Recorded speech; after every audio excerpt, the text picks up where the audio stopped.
Mu lukiiko lw'abakansala olutudde ku City Hall, loodi Meeya Lukwago ayanjulidde abakiise omumyuka we nga ye kansala Doreen Nyanjura. Your permission, Mr. Speaker and honorable members, allow me present to you the honorable member that I appointed as the deputy, that is Honorable Doreen Nyanjura. Wabula wabaddewo okwemulugunya okuva ewa sipiika w'olukiiko Rebecca Kawalya bw'ategeezezza nga loodi Meeya bw'ataamuwandiikira kumutegeeza ku kulondebwa kwa kansala Doreen Nyanjura. Your worship, before you proceed, this is the real document which we are reading, but we expect it to be addressed to a particular office.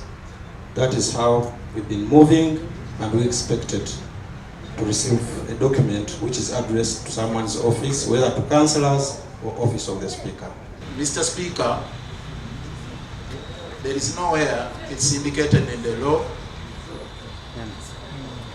and I would like that law to be cited, that when the Lord Mayor is executing an instrument of appointment, he should write a letter. Bakansala bayisizza ekiteeso ekissa mu Nyanjula obwesige ssaako kansala Moses Kataabu eyalondebwa ku by'ensimbi.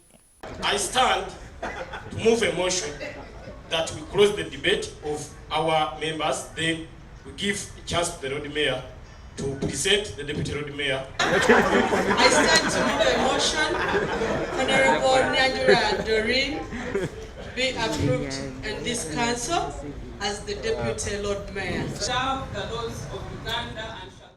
Ekiddiridde kubadde kulayira kwa kansala Doreen Nyanjula ne kansala Moses Kataabu.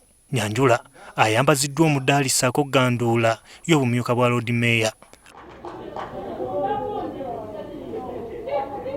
Your immediate predecessor has kept it. Please treasure it and keep it.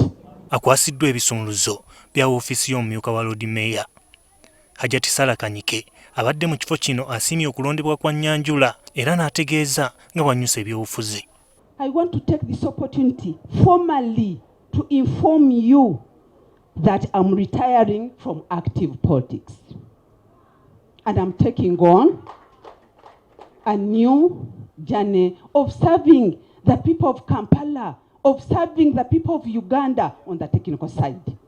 Amyuka loodi Meeya ompya aweze okukolera abantu naddala abatalina mwasirizi.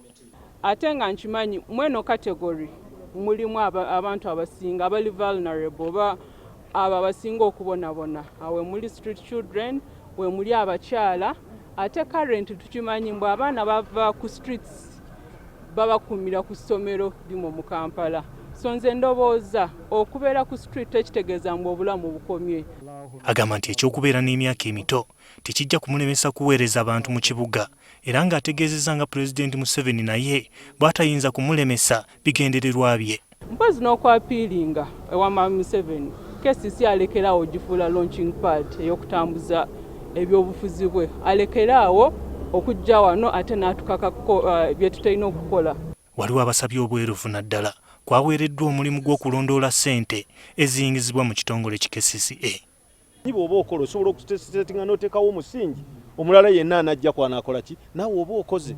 Kakati tulina budget emu yokka eno eya 2020-2021 eya biliyoni 5.2 eyo tugenda kugirondoola nnyo. Gerard Luyima, NTV Akawungeezi.